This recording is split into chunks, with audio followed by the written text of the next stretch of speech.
Maintenant, on va revenir à cette notion de loi de seuil ou bien loi de débouché. L'achat d'un produit ne peut être fait qu'avec la valeur d'un autre. Peut-être que ce n'est pas clair, mais je vais vous l'expliquer d'une manière très simplifiée. Imaginez cette situation. Vous avez deux personnes.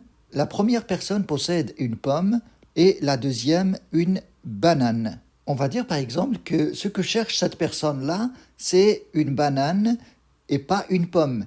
Et l'autre veut une pomme au lieu d'une banane. Si on suppose que le prix de la banane et de la pomme est la même chose, 50 cents on va dire, et on va supposer que la première personne va acheter la banane à 50 cents, et pareil pour la deuxième personne va acheter la pomme à 50 cents de la première personne.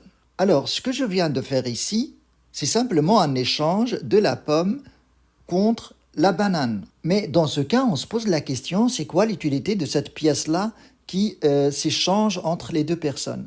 En fait, cette pièce-là n'est rien d'autre qu'un moyen d'échange entre les biens. C'est-à-dire que s'il n'y avait pas cette pièce-là, ce qui serait passé, en fait, c'est simplement l'échange d'un bien contre un autre bien. C'est comme si la première personne a acheté la pomme avec la banane et la deuxième personne a acheté la banane avec la pomme. Et donc, puisque les produits permettent d'acheter d'autres produits, eh bien, leur production va créer de la demande.